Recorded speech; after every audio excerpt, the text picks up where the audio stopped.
No son piratas, esa fue la respuesta del presidente de México a la polémica por la presunta importación de medicinas sin certificación internacional para abastecer el mercado interno.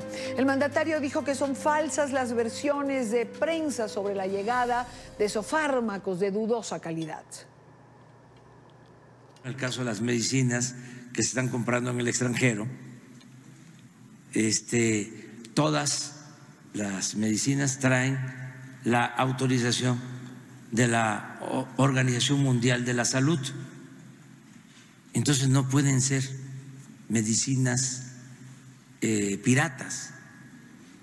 ¿Pero por qué actúa así este periodista? Además de que es evidente que no nos quiere. Se refiere a un periodista en particular y ya les voy a explicar de qué se trata. Pero antes, quiero hablar de los que sufren, que al finalmente son los ciudadanos, ante la carencia de medicamentos o ante los medicamentos no eficientes. En el estado de Veracruz, los padres de una niña diagnosticada con leucemia piden ayuda para la menor. No consiguen los medicamentos necesarios y los que tienen los encuentran es a través de las redes sociales. El informe es de nuestra cadena aliada Imagen Televisión. En noviembre del año pasado le detectaron leucemia a Tailí, una pequeñita de apenas 2 años de edad. Ella y su familia son de Tatahuicapan, un municipio indígena ubicado a 3 horas de Coatzacoalcos, Veracruz, a donde tienen que acudir a su tratamiento. Pues hacemos de todo, que más bien que no hemos hecho por Tailí, hemos pedido colectas, mis hermanas nos apoyaron. Bendito sea Dios, la gente de nuestra comunidad, a la medida de lo posible ellos nos han apoyado mucho y con ese dinero hemos viajado, pero pues ya casi no tenemos, ya se nos está acabando y apenas estamos empezando. Esta familia dedicada al campo es de escasos recursos. Sin embargo, han hecho hasta lo imposible para que la pequeñita tuviera sus 2 quimioterapias en el Hospital Regional Valentín Gómez Farías, pero ahora están desesperados porque no le han aplicado la tercera por el desabasto de medicamentos que requiere. Entonces para nosotros la situación sí es preocupante porque así como es de agresiva su enfermedad, como dice el doctor, ahorita está aplacada, dice, pero puede regresar más agresiva que antes. Entonces ese es el miedo de nosotros. Esta misma historia la viven muchos niños que se atienden en el sur de Veracruz. Y aunque la mayoría son de escasos recursos, han acudido a comprar el medicamento en las farmacias especializadas, pero los precios los han triplicado. Las farmacias de aquí de Coatzacoalcos especializadas o aquellas que tienen los medicamentos, no tampoco podemos tapar el sol con un dedo. Un servidor ha estado buscando los medicamentos y los infla al doble, incluso al triple. La única manera por la que han logrado obtener algunos medicamentos es a través de la creación de una red ciudadana, que consiste en publicar en las redes sociales los medicamentos que no hay. Entonces invito a la ciudadanía, si hay alguien que tiene algún familiar que desafortunadamente ya no va a utilizar esos medicamentos porque ha perdido la batalla, es muy importante que ellos donen esa medicina, que no quede rezagada, que no caduque, porque hay personas que realmente lo están necesitando. Hasta el momento la respuesta ha sido favorable en la red ciudadana, ya que les han donado personas de estados como Quintana Roo. Frente a esta realidad, el presidente de México, Andrés Manuel López Obrador, responde atacando a uno de los periodistas que publicó información sobre la denuncia en relación a los medicamentos. Así se refería a él en las matutinas. Inventar cosas o se van a ver más ridículos. Por ejemplo, hoy Loret de Mola dice que estamos comprando medicinas piratas en el extranjero. Entonces, cada vez se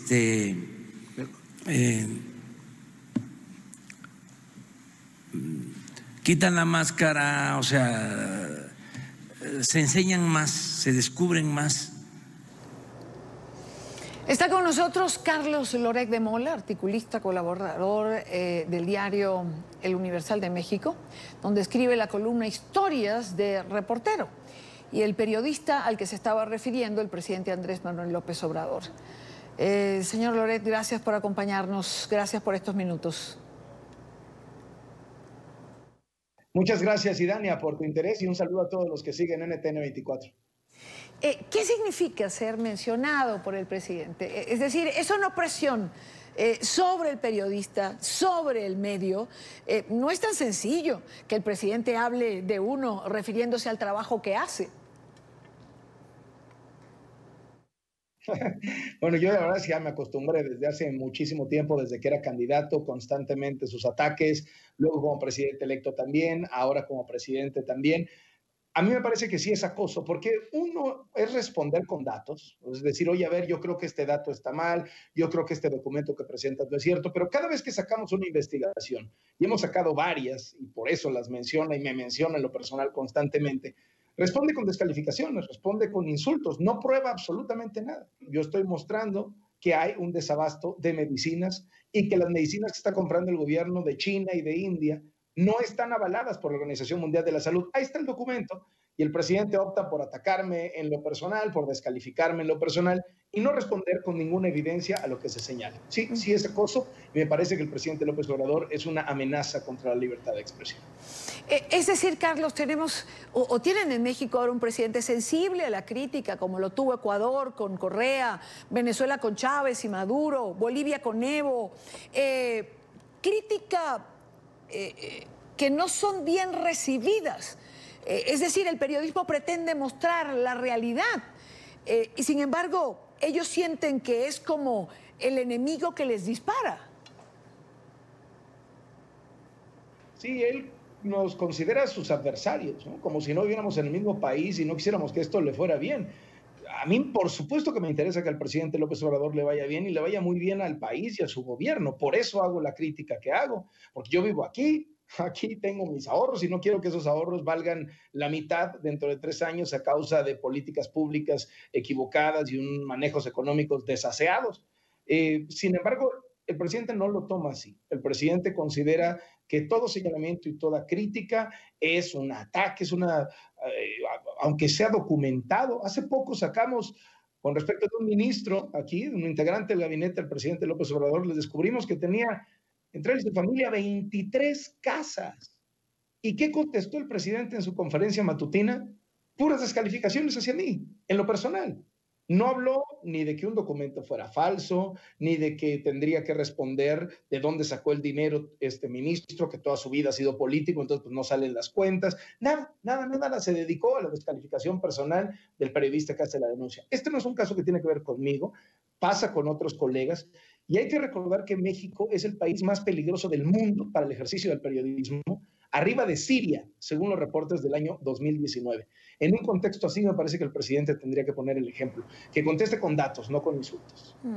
Carlos, cuando hace referencia a esto, ¿piensas que estos ataques constantes pueden inducir a alguien a atentar contra la vida de un periodista? Sí, yo creo que la brecha es muy corta entre la violencia verbal y la violencia física. Y la verdad es que, Idania, no me preocupo por mí. Yo como quiera vivo en una situación de privilegio en la Ciudad de México, en la capital del país.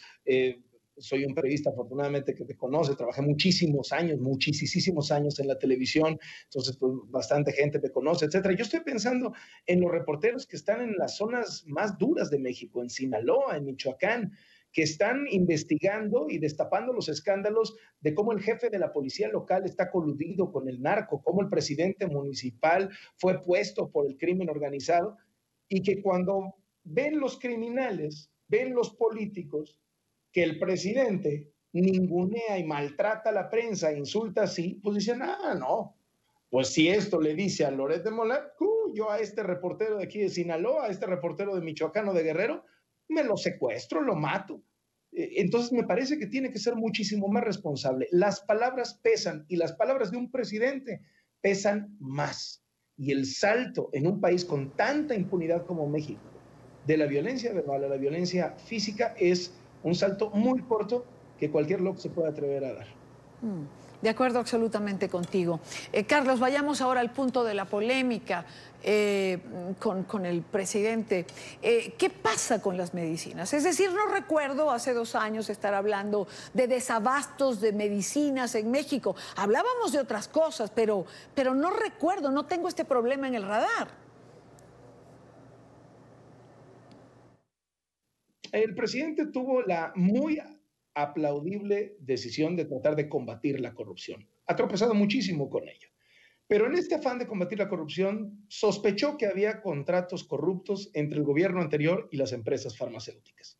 En vez de instrumentar un plan que privilegiara que a la gente no le faltaran medicinas y poco a poco ir desarticulando estas redes de corrupción, cancelando los contratos, atacando y persiguiendo a las farmacéuticas que fueran corruptas y a los funcionarios que estuvieran coludidos con estas, decidió no comprar medicinas.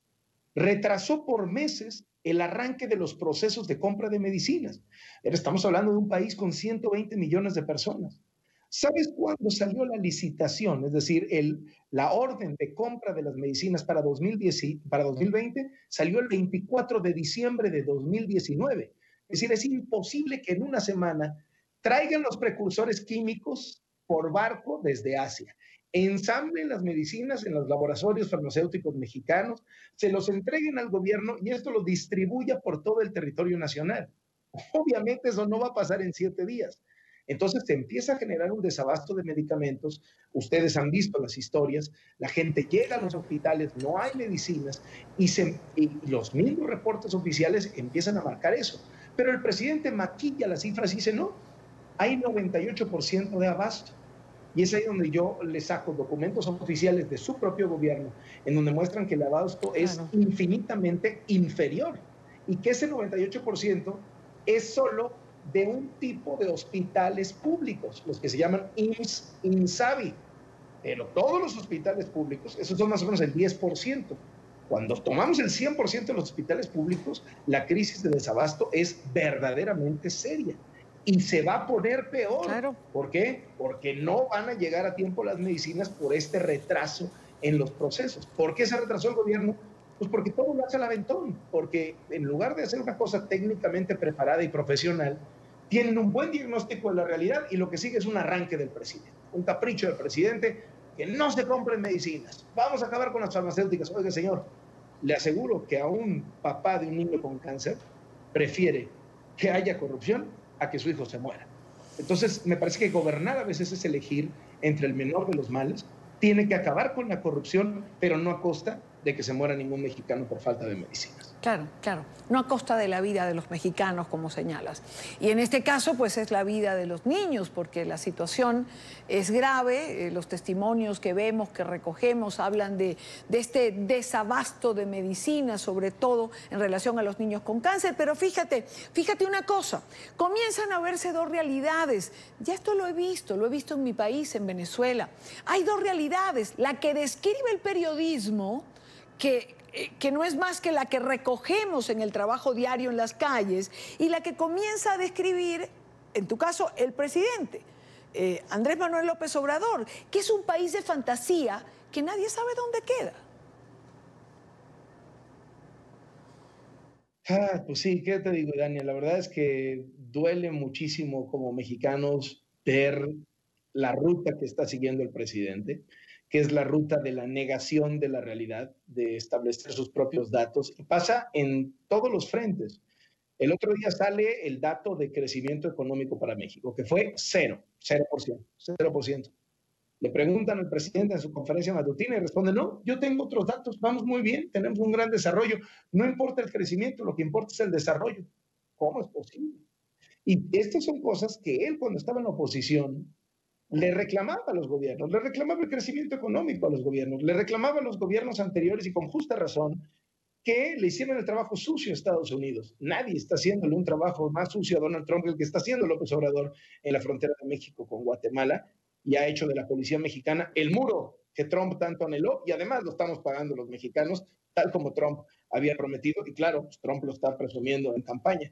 Y como eso te puedo mencionar 15, 20 ejemplos en lo que lleva su corta administración, en los que él ha caído en flagrantes contradicciones. Lo que postulaba desde la oposición es exactamente lo opuesto que está haciendo ahora desde el gobierno, y cuando se le refuta con datos, con documentos, opta por negar la realidad, decir, no, no es así, yo tengo otros datos, yo tengo mi propia realidad.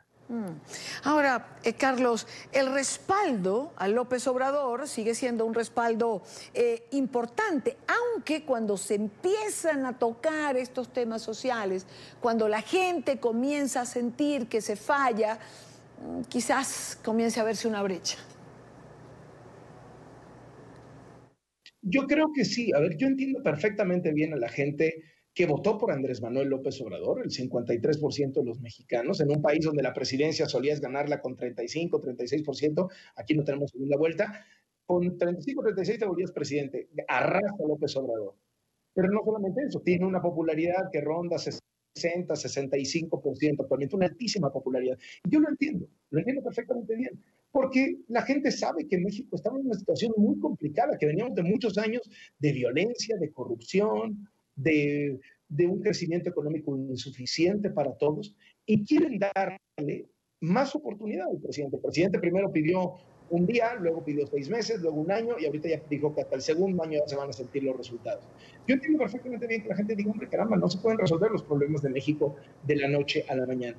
Pero ¿cuál es la labor de nosotros los periodistas? Advertir que la ruta que está tomando es la ruta que no va a permitir que se solucionen esos problemas. Hoy que tenemos crecimiento cero en materia económica, sí, tenemos desabasto de medicamentos, tenemos cifras de inseguridad históricas. Nunca antes habían muerto tantos mexicanos como se murieron en el primer año del presidente López Obrador. Entonces creo que nuestra tarea es advertir que la ruta es equivocada, con objeto de que la enmiende y que pueda satisfacer a todos esos electores que siguen confiando en él. Si no lo hace, claro, la realidad va a terminar por imponerse.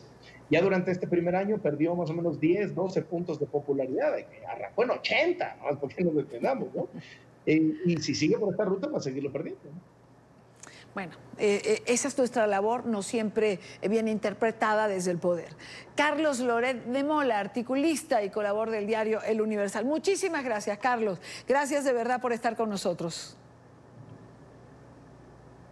Y Dani, muchas gracias. A ti.